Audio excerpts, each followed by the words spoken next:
Uma saudação amiga a todos vós, amigos e irmãos telespectadores, que connosco estão nesta segunda parte deste nosso programa, Aliança com Santa Maria.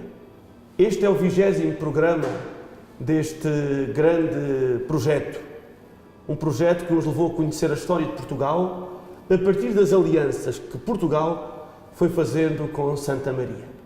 No passado programa e neste, Dom Francisco Serra Coelho falou-nos muito não das alianças que Portugal fez com Santa Maria, mas a resposta do céu a estas alianças.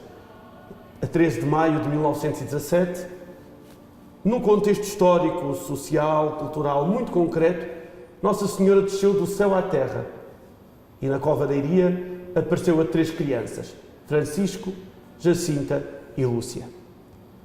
Hoje nós estamos, e ao terminarmos este bloco, este 20º programa deste Alianças com Santa Maria, estamos aqui na Casa das Candeias, este museu da vida de Francisco e Jacinta Marto. Os dois, digamos assim melhor, os dois dos grandes 3 embaixadores de Fátima no mundo, Santos Francisco e Jacinta Marto. Este é um museu onde podemos conhecer um pouco mais a sua vida, a sua história e, acima de tudo, a sua mensagem e a mensagem de Maria para o mundo inteiro. Mas nós não podemos fazer isto só por nós, porque não temos, com certeza, conhecimentos concretos e específicos para isso. Então convidámo-nos para estar aqui nesta casa, onde a irmã Ângela está como coordenadora, é a responsável e também é ela, digamos, o grande altifalante de Francisco e da Jacinta, levando a sua mensagem para o mundo inteiro. Irmã Ângela, obrigado por nos acolher aqui nesta sua casa. Uma primeira pergunta que talvez seja interessante é, neste contexto, nós estamos a olhar para a mensagem que Nossa Senhora trouxe a Portugal. Os grandes embaixadores, como eu dizia há pouco, são Francisco, a Jacinta e a Lúcia. Quem é Francisco? É irmão da Jacinta e são os 2 filhos mais novos de Dona Olímpia de Jesus e Sr. Manuel Marto. É interessante que, antes das aparições, o Francisco era um menino pacato, reservado, muito simples, muito pacífico, não gostava das confusões com os seus companheiros, gostava de brincar, mas se perdia, e perdia quase sempre, não se importava muito. Digamos que era um menino mais tímido, mais reservado, que gostava também de contemplar a natureza, de contemplar o pôr do sol, gostava muito do sol. Aliás, é deste seu amor ao sol, da Jacinta, depois à lua, que vai surgir esta linguagem das candeias, porque de facto eles chamavam ao sol a candeia de Nosso Senhor, chamavam à lua a candeia de Nossa Senhora, e o Francisco, que tem uma predileção especial por Nosso Senhor, vai dizer que vai gostar mais do sol porque é a candeia de Nosso Senhor. Muito interessante, depois João Paulo II, quando os vai beatificar, vai chamar ao Francisco e à Jacinta as 2 candeias que Deus acendeu para iluminar a humanidade nas suas horas sombrias e inquietas, e é pegando nesta expressão candeias que chamamos a esta casa, a este núcleo museológico a eles dedicado, a Casa das Candeias. Então temos assim o Francisco, o menino mais tímido, mais reservado, mais pacífico. Curiosamente, a seguir às aparições, sob a influência do anjo de Portugal, o anjo da paz, que lhes traz a Eucaristia, e também, obviamente, sob a orientação espiritual de Nossa Senhora, o Francisco vai desenvolver este seu gosto por estar sozinho, mas vai preencher esta sua solidão com a presença de Deus. E então passa a ser um menino que gosta de estar sozinho para fazer companhia a Jesus, o seu amigo. E Jacinta Marto, é diferente de Francisco? Sim, é muito diferente. Ao contrário do seu irmão, ela é expansiva, é muito comunicativa, gosta de dançar, gosta de cantar. É uma menina que também tem alguns traços de alguma hipersensibilidade, digamos assim. A irmã Lúcia, quando vai descrever nas suas memórias a figura de Jacinta, deixa-nos traços maravilhosos acerca da sua personalidade. E deixa-nos até uma coisa muito interessante, que é o registro de 1 ou 2 defeitos que tinha a Jacinta. Às vezes nós pensamos que os santos, sobretudo estes 2 santos que são canonizados tão crianças, já nasceram santos. E não é verdade. Todos nós vamos nascendo também com os nossos defeitos, os nossos traços de caráter menos purificados. E é bonito que sobre a Jacinta ficou registado 2 características, que olhando para elas vemos como até são obstáculos a um processo de santidade interior. Uma das características é que a Jacinta era um pouco egocentrada, podemos dizer assim, ou seja, ela gostava que tudo corresse como ela queria. Quando ela perdia um jogo, ficava amuada. Quando não se fazia à vontade dela, ficava num canto, como era habitual dizer naquela época, amuada a prender o burrinho. E depois, diz a Lúcia, não bastavam as mais doces carícias para a fazer voltar a jogar. Era preciso deixar que a Jacinta escolhesse o par com quem jogar, o jogo, e até se houvesse algum pequeno castigo, como acontece entre as crianças quando alguém perde, até era a Jacinta que tinha que escolher o seu próprio castigo. Ou seja, tudo tinha de ser como ela queria. E quando não era como ela queria, ela amoava. E depois era preciso dar-lhe tudo para ela voltar a jogar. Ou seja, vemos neste aspecto uma menina um pouco caprichosa e centrada em si. Também tinha outro defeito, dizia a Lúcia, era um pouco agarrada. Há uma pequenina história, quando ela perde aos botões e tem que dar os seus botões, a Jacinta diz à Lúcia que ela deu os dela, porque ela não quer perder os seus. Ou seja, vemos uma menina que parte um caminho espiritual com estas duas características, egocentrada e não gostava de partilhar, que, como iremos ver ao longo do processo das aparições, vão ser provavelmente as suas duas grandes virtudes. Ela, de uma menina centrada em si mesma, vai se esquecer de si, ao ponto de oferecer a sua vida pelos outros, por aqueles que ela vê em sofrimento, quer seja Nosso Senhor, Nossa Senhora, o Santo Padre, os pecadores, e por outro lado é a menina que mais vai partilhar dos seus dons em tempo de oração e de sacrifícios por todos aqueles que ela viu em sofrimento e pela paz no mundo. Aqui neste caso nós podemos mais uma vez confirmar a frase de um pensador espanhol: Deus não chama os capacitados, mas capacita os chamados, não é verdade? Exatamente. Deus vai capacitando o Francisco e a Jacinta. Naturalmente há uma intervenção especial do céu, há um projeto especial do céu, digamos, há um dom extraordinário do céu, mas o que os vai canonizar não é este dom extraordinário, mas a sua generosidade na resposta e na fidelidade a este dom. E com isto já podemos aprender muito do Francisco e da Jacinta, porque muitas vezes alguns de nós podemos dizer: bem, eu nunca vi Nossa Senhora, eu nunca vi o Anjo da Paz, e podemos com isto ter uma desculpa para não nos esforçarmos e não nos abrirmos à graça de Deus no caminho da santidade. É certo, o Francisco e a Jacinta tiveram um dom extraordinário, mas como o Papa João Paulo II proclamou após a sua beatificação e o Papa Francisco após a sua canonização, não foi este dom extraordinário das aparições que os leva à santidade, à canonização, mas é a forma fiel, pronta, generosa como respondem a este dom. E todos nós, irmãos, creio que nos estão a ouvir, todos temos um dom extraordinário que é o dom do nosso batismo. E depois vamos tendo dons extraordinários ao longo da nossa vida, a vocação, a família, a vocação sacerdotal, religiosa. Então também nós temos dons extraordinários de Deus e com o Francisco e a Jacinta podemos aprender precisamente a fidelidade, ter consciência de que recebemos tudo de Deus e o que Deus conta connosco é que sejamos colaboradores seus nesta história da salvação. Esta história para a qual Ele nos vai dando dons e nos vai capacitando, porque à partida poderíamos não ser muito capacitados, pelo menos por mim falo, Deus vai nos capacitando para a santidade, também com a nossa colaboração, com a nossa resposta em amor, em generosidade, em fidelidade. Se nós olharmos para Francisco, irmã, o que é que nós encontramos como embaixador da mensagem de Maria? O que é que ele vai ensinar ao mundo? O Francisco ensina-nos muita coisa. A partir da sua timidez, do seu silêncio, da sua reserva, o Francisco vai nos ensinando, olhem, precisamente isto. Uma das coisas, e deixem-me dizer assim esta lista sem pensar muito nela em termos de importância. Olhem, o valor do silêncio. Num mundo tão cheio de ruído, tão cheio de tecnologias que nos tomam o tempo e que nos preenchem o coração e a mente, onde não há tempo para pensar, o silêncio é uma coisa muito importante nos nossos tempos, precisamente porque nos permite parar, ouvir a Deus e ouvir até a nossa própria consciência, conhecermos a nós próprios. O Francisco ensina-nos este gosto pelo silêncio e pela solidão. Agora, não é uma solidão para estar isolado, sozinho, ensimismado. Não, é uma solidão que se quer preenchida por Deus. Então a segunda grande lição do Francisco é mesmo esta centralidade de Deus na sua vida. Vemo-lo em vários episódios, mas sobretudo aquele episódio onde ele se encontra sozinho e a Lúcia pergunta-lhe: o que estás a fazer, Francisco? Ele diz: estou a pensar em Deus, que está tão triste. Quem me dera consolá-lo. Ou então quando lhe perguntam o que ele mais gostou de ver, e ele elenca sem dúvida que gostou de ver o anjo, mas gostou ainda mais de ver Nossa Senhora, mas o que ele mais gostou mesmo foi ver a Deus, naquela luz que Nossa Senhora lhes meteu no peito. Ou seja, o Francisco é um menino que nos ajuda a ter Deus no centro, a deixar que Deus ocupe o seu lugar na nossa vida, que é o centro. Porque, como dizia um cristão e um escritor, qualquer coisa ocupa o lugar de Deus quando Deus não está.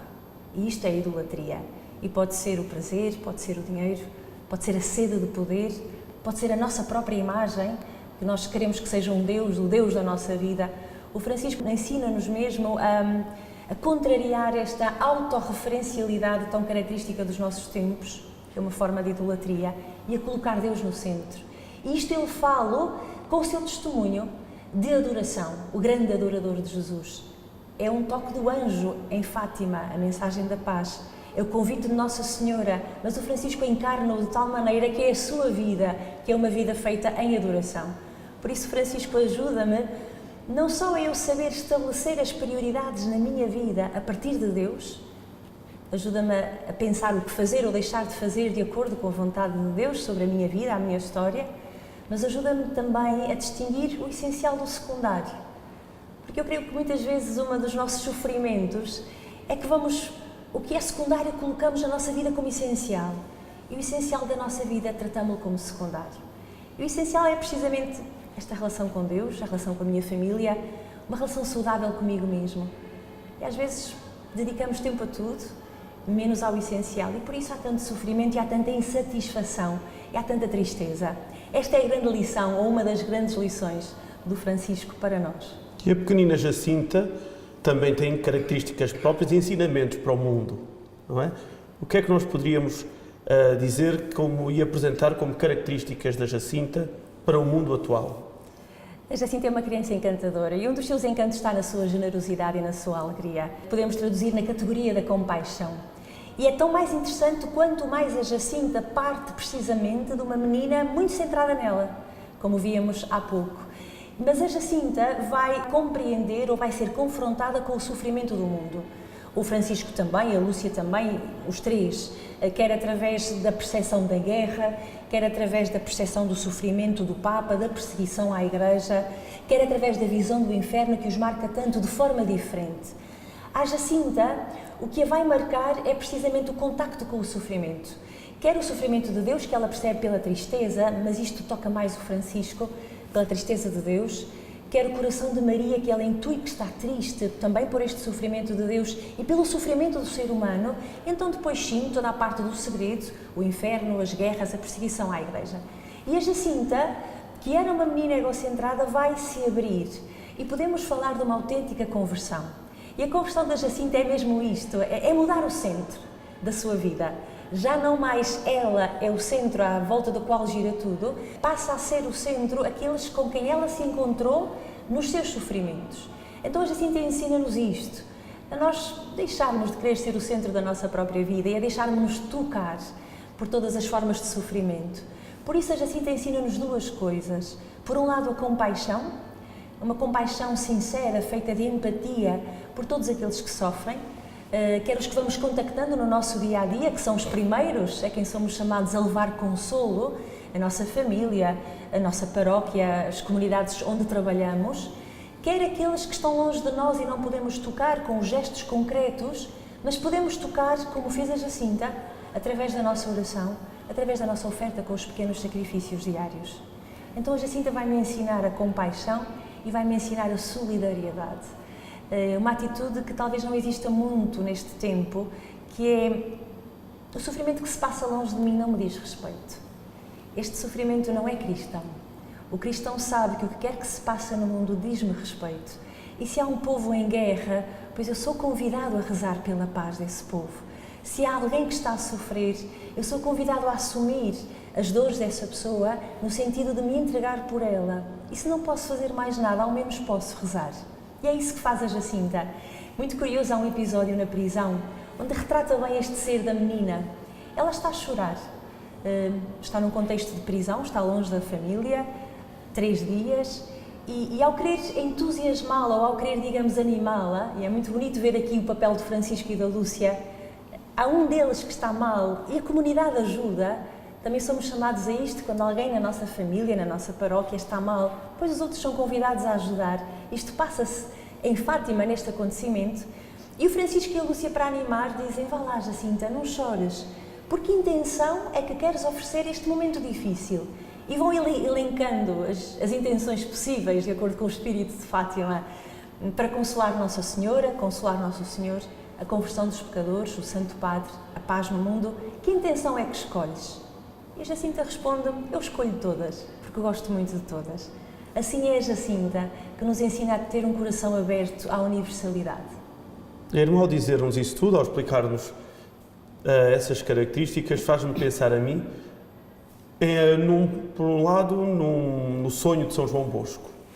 É ele que vê a Igreja como um barco, no mar a ser atacado por todos os lados, tendo dois grandes pilares, a Eucaristia e Nossa Senhora.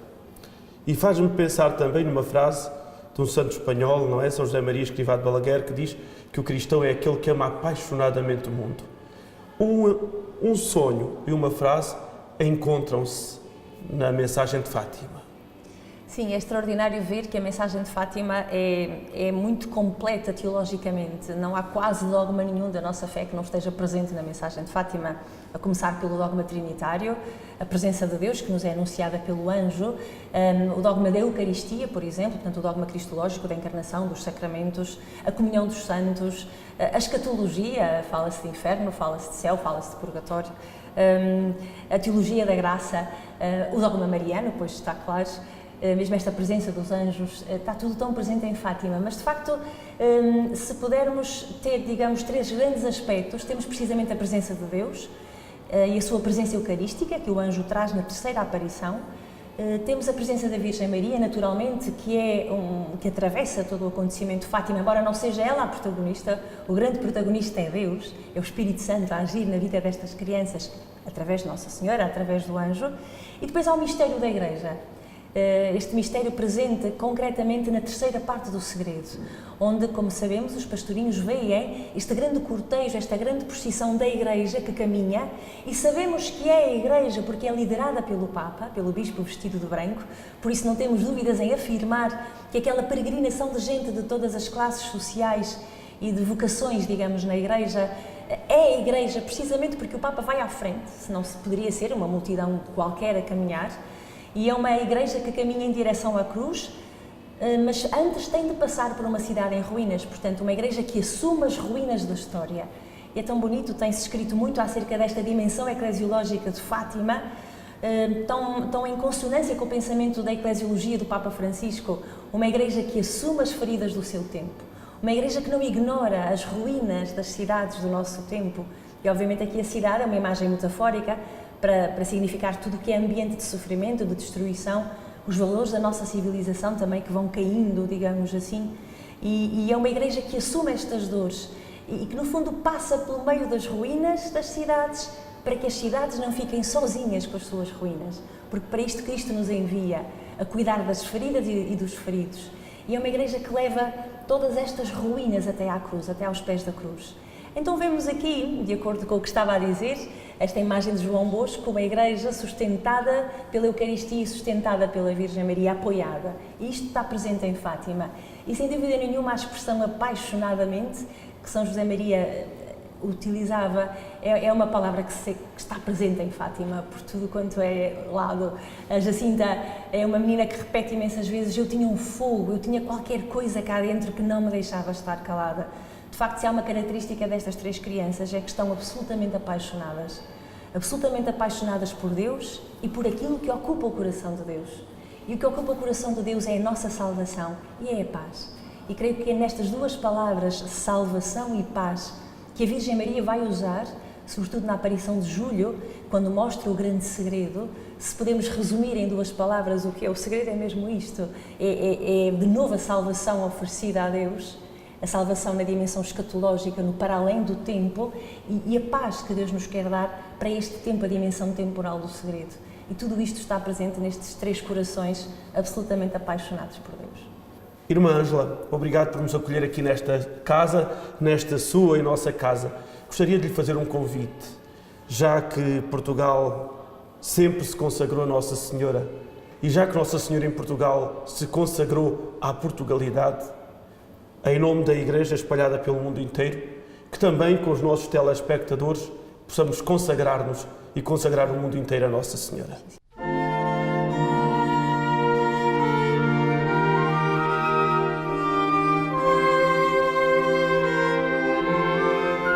Ó Senhora minha, ó minha Mãe, eu me ofereço todo a vós, e em prova da minha devoção para convosco, vos consagro neste dia e para sempre os meus olhos, os meus ouvidos, a minha boca, o meu coração, inteiramente todo o meu ser.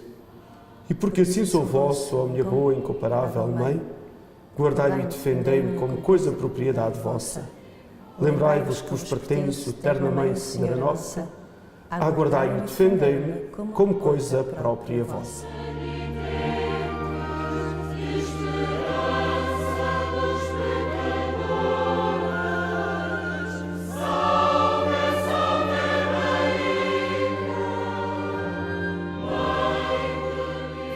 Então nós ficaremos e a partir deste programa com a palavra apaixonado. Palavra e o sentimento da paixão por Deus e pelo mundo. É este o grande ensinamento de Francisco e Jacinta Marto, 2 dos 3 embaixadores de Nossa Senhora aqui em Fátima e a partir de Fátima para o mundo. Quero agradecer-lhe a si, caro telespectador, amigo e irmão, que durante 20 episódios nos fez companhia. Fomos aos poucos conhecendo a nossa história de Portugal. Conhecendo também, é um facto, a história de Deus com o povo de Israel, as alianças de Deus com o povo e depois as alianças do povo português com Deus a partir de Nossa Senhora e a sua confirmação em 1917. Percebemos também, por Francisco e Jacinta Marto, que a história de Portugal não está terminada. A história de Portugal tem hoje novos protagonistas. Tu e eu. Então, não vamos terminar o 20º programa e com ele terminar este grande capítulo também da história da TV Canção Nova em Portugal. Vamos sim continuar nós a escrever agora a nossa história. Esta aliança que cada um de nós faz com Nossa Senhora, porque antes Nossa Senhora fez esta aliança connosco. Obrigado, Irmã Ângela, por nos ter acolhido aqui nesta casa. Obrigado por esses ensinamentos que partilhou connosco. Assim, não um obrigado, não um até sempre, mas como é próprio do cristão, até ao sacrário.